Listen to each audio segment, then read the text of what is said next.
The great thing about theater is that part of me comes alive. A thing that was in my head comes out of my soul, out of my body, out of my heart, and goes up on the stage. And I see myself on the stage, and I weep with happiness. I really do believe in the power of theater. I really do believe in the progress and the future of America. And I was proud to serve in the military, proud to serve in the Marine Corps, so that I could support all that, and so that I could be that protector on the outside for great things on the inside. It's something I've really come to care about. Theater has allowed me to reimagine myself.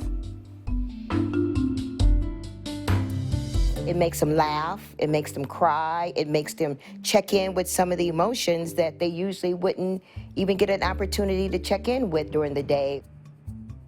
I think it's really good because it's a way to get things out and for a large audience to view something from a different perspective, even though it may not be a perspective they agree with or like, but at least it maybe will help them understand someone else's perspective.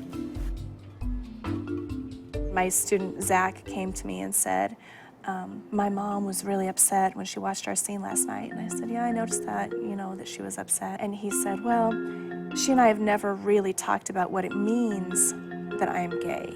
I recently came out in October of last year. You can just send such a huge message in theater because you're not really saying it face to face to someone. You can just express yourself full out if you can't do it when you're not acting. I learn a lot, both about human nature from watching a play, but I also learn a lot about the skill of telling a story, telling a narrative.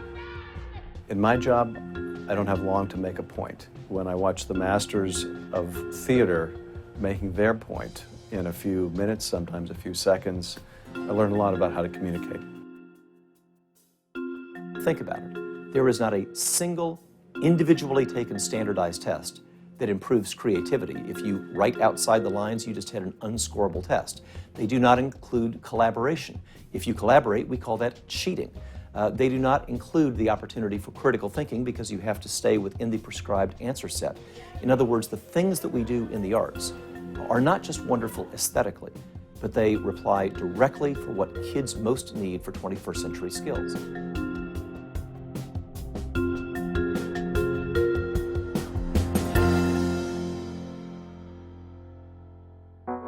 What if I told you to make a statue of a dinosaur? Girls Inc. is an organization that services low-income girls. It really helps them, get involved with the community and learn more about themselves, learn how to be stronger, smarter. And stretch your hands out and wiggle your fingers. Some of these girls that live in tough situations, they're taught to, don't open your mouth and, this is how you're supposed to act. So for them to be able to come to a drama class and have someone like me say, it's okay, think outside the box, just be yourself, just be creative. The voice. Excellent. So we have our body. Sometimes I learn new things about myself. Like, sometimes I learn new feelings I've never felt before. And then they realize after a couple minutes, oh, this is for me to have fun and this is for me to explore and know that it's okay to just be yourself, The arts are a natural breeding ground for innovation. We need a very innovative workforce. So in the places where Boeing employees live and work, we invest in the arts. When we took over the hotel 3 years ago, there was probably 4 restaurants down here, and then Kirk Douglas Theater, and that opened. And Actors Gang, they took over a building that was empty for years and years and years, and you see the nightlife now. People that are coming down here to see the different plays that they put on. Just to see the lights at night and see the people walking around downtown Culver City now, it's so different than it was 3-4 years ago.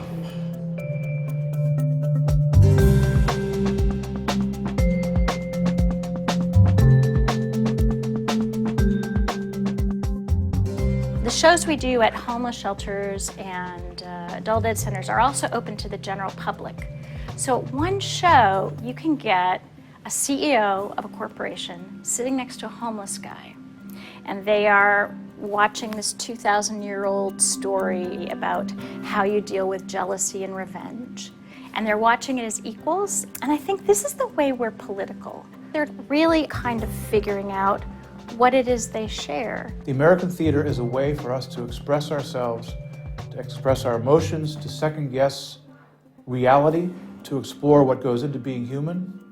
I can't think of anything more elemental than that for the American system of freedom of expression. The arts and artists are one of our most effective tools in reaching beyond and through repressive regimes, in giving hope to people. So I think that artists, both individually and through their works, can illustrate better than any speech I can give or any government policy we can promulgate, that the spirit that lives within each of us, the right to think and dream and expand our boundaries, is not confined, no matter how hard they try, by any regime anywhere in the world.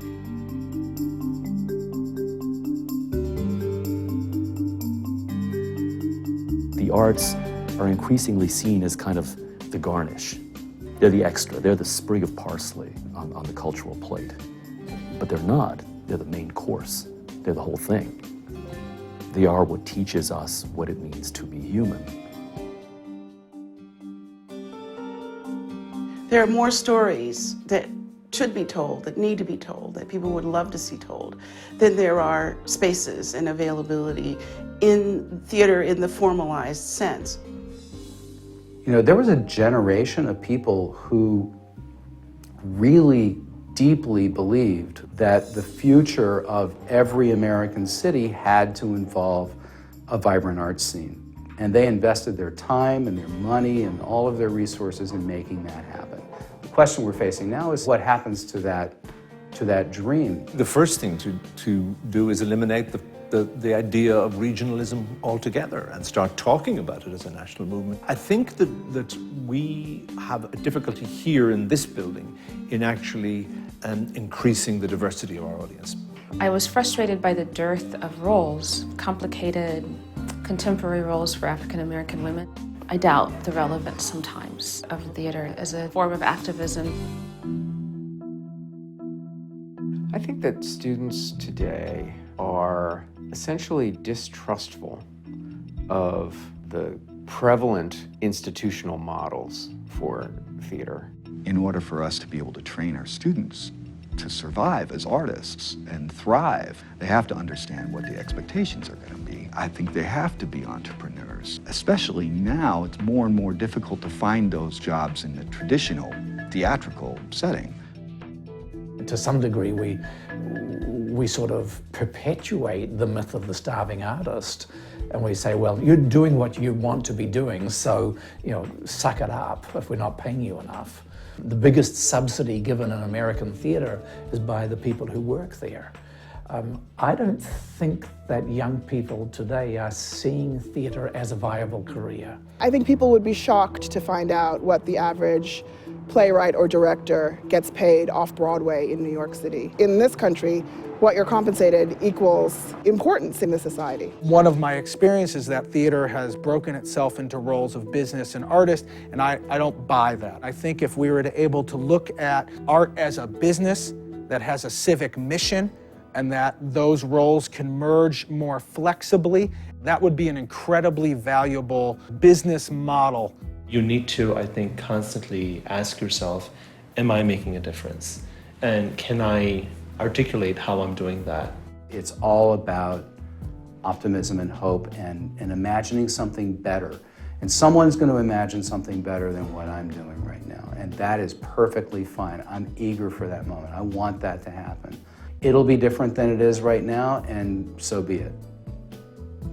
We tend to forget that in the whole history of the theater, the nonprofit institutional theater in the United States is like the tick of a second hand.